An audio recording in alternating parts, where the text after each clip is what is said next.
निर्गुण है, सरगुण है, किस तरह परे है, उसको तत्वदर्शी संत बताएंगे। उनसे पूछ ले, मैं नहीं जानता। धीराणाम, धीराणाम माने तत्वदर्शी संत, ज्ञानी पुरुष। और वही वेदों वाला ज्ञान श्रीमद् भगवद गीता में है। श्रीमद् भगवद गीता अध्याय नंबर 4 के श्लोक नंबर 34 में कहा है, वो तत्वदर्शी संत बताओगे उस तत्व ज्ञान को जो भगवान स्वयं आकर ज्ञान देता है, वो अपने मुख से बोलता है। ऋग्वेद मंडल नंबर 9 सूक्त नंबर 86 86 के मंत्र 26 और 27 में, ऋग्वेद मंडल नंबर 9 सूक्त 82 82 के 1 2 3 मंत्र में, ऋग्वेद मंडल नंबर 9 सूक्त 20 मंत्र 1, ऋग्वेद मंडल नंबर 9 सूक्त 96 96 के 16 से लेकर 20 में, ऋग्वेद मंडल नंबर 9 सूक्त 94 यानी 94 के मंत्र 1 में, ऋग्वेद मंडल नंबर 9 सूक्त नंबर 1 मंत्र 8 और 9 में, और भी अनेकों स्थानों पर। उनका सबका सारांश ये है कि परमात्मा सतलोक में तीसरे मुक्ति धाम में रहता है। तीसरा मुक्ति धाम कौन सा हुआ? तीसरा लोक नहीं। जैसे एक लोक तो है इसका ब्रह्म का, सरपुरुष का सारा क्षेत्र 21 ब्रह्मांड का, और दूसरा जो है 7 संग ब्रह्मांड का, ये अक्षर पुरुष का, वो परब्रह्म का। ये एक लोक तो है सरपुरुष का, ब्रह्म का, 21 ब्रह्मांड का, ये पूरा एक लोक है, एक धाम समझो। और फिर दूसरा है अक्षर पुरुष का 7 संग ब्रह्मांड का क्षेत्र, ये दूसरा लोक होगा। वैसे तो प्रत्येक ब्रह्मांड में अलग लोक हैं, उन लोकों का यहां संबंध नहीं है।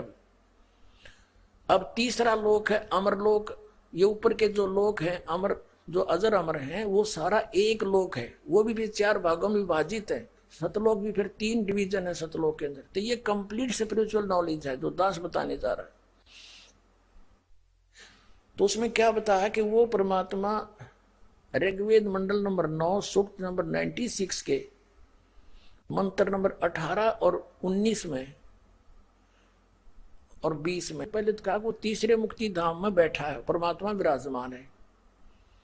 और फिर कहा कि वो चौथे लोक में भी रहता है, चौथे लोक में वही परमात्मा चौथे धाम में भी है। अब वहां से चौथा धाम यानी सतलोक से ऊपर, सतलोक 1, अलखलोक 2, अगमलोक 3 और चौथा अकैलोक, उसमें भी वो परमात्मा विराजमान है। वहां सिंगल अकेले रहते हैं मालिक वहां पर। और वहां से सबकी फिर नीचे सतलोक आ गया चौथे नंबर पर, ऊपर से चौथा, नीचे से चौथा अकय है।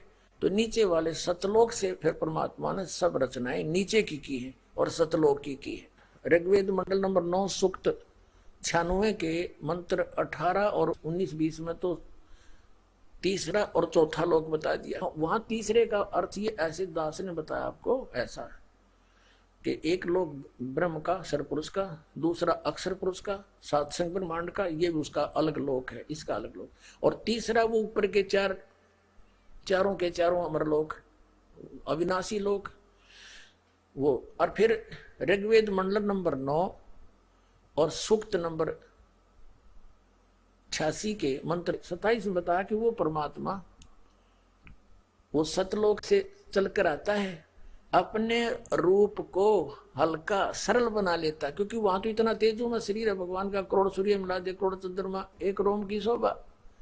वैसे रोमकूप का संकेत है यहाँ पर, एक रोमकूप की इतनी शोभा मालिक की। और नीचे आता जब हल्के तेज पुंज का रूप बनाकर आता है, जैसे गरीबदास जी कहते हैं, तेज पुंज अन्य हल्का तेज पुंज दे धरकर इस विध हमको भेंट ही, इस प्रकार हमें मिलते हैं। और ये वेद बताते हैं वो अपने रूप को सरल करके आता है। और किस उद्देश्य से आता है?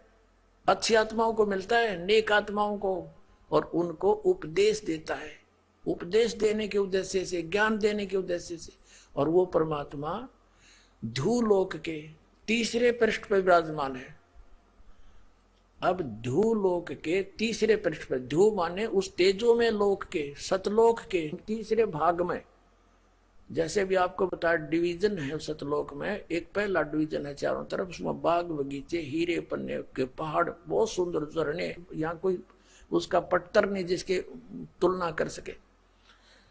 फिर उसके दूसरा जो डिवीजन है, दूसरा जो पोर्शन है, भाग पृष्ठ, उसमें दूसरे भाग में ये ऐसी सृष्टि है नर और नारी की, यानी ये तो डुप्लीकेट है, यहाँ तो कुछ भी सांग नहीं है। जो वहां सारा सुख है आपको। फिर उसके बाद तीसरा जो पोर्शन है, तीसरा पृष्ठ है, वहां पर परमात्मा का अलग स्थान है, वो सबसे और टॉप पर है तीसरे भाग में। उसी भाग के अंदर केवल परम हंस टाइप के भक्त रहते हैं, और वहां हंस और हंस नहीं है दूसरे पोर्शन में। तो उनको परम हंस इसलिए कहा कि वहां केवल नर ही हैं सभी, और अपनी संतान उत्पत्ति करते हैं नर ही होते हैं उनसे, और वचन से होते हैं। उस वचन के जो करते हैं उत्पत्ति, उनको लिमिट बना रखी परमात्मा ने, इतने से ज्यादा वो नहीं कर सकते, इतना उनको बीज दे रखा है। तो वो फिर अपना परिवार बनाते हैं, वो नर ही रहते हैं। उसमें जो आनंद है उनको संतानोत्पत्ति की क्रिया में 7 जन्म भी नहीं हो सकता जो वहां आनंद है। तो कहने का भाव ये है कि ये इस प्रकार जो वहां परमहंस हैं वो केवल नर ही रूप में है। उसके बाद बहुत बड़ा विस्तार, उतना ही विस्तार का क्षेत्र, बहुत लंबा चौड़ा, यानी इस काल के 21 ब्रह्मांड तो वहां न समझ ले, बहुत इस सारे 12 एकड़ जमीन में बड़े हुए आश्रम की एक माचिस जितने स्थान समझ ले, इतना है वहां का वो क्षेत्र जहां हंस और हंसनी रूप में परमात्मा के बच्चे रहते हैं, यानी सृष्टि है। अब जो हम चल रहे हैं प्रसंग पर आते हैं, तो ये जो अज्ञानी है इन कख पता नहीं, कबीर पंथी है, इनको परमेश्वर कबीर जी की वाणी का ज्ञान नहीं, पढ़े लिखे हैं, पढ़ते हैं, कख नहीं पता, सट्टे मारे। बताइए, ज्ञान भी कंप्लीट नहीं, और फिर ज्ञान भी मान लीजिए किसी ने पढ़ लिया, हो गया ज्ञान, थोड़ी बहुत पढ़ा के, और समाधान नहीं, तो उस ज्ञान के फूकेंगे हम, उस ज्ञान का क्या लाभ। जैसे पता लग गया, बताने वाला बता देता तेरा ये रोग है, रोगी को भी पता लग गया, और औषधि है नहीं, तो उस ज्ञान का क्या यूज। तो वो कंप्लीट कोर्स इस दास के पास है। अब आपको दिखाते हैं वेदों में क्या लिखा है।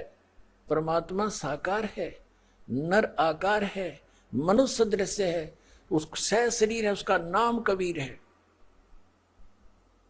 देखो नाम, उसके उपाधि का जो नाम है, जैसे भारत के प्रधानमंत्री जी का या राष्ट्रपति जी का शरीर का नाम होता, वो तो उसका अपना पर्सनल नाम है, और फिर उसका नाम प्रधानमंत्री है।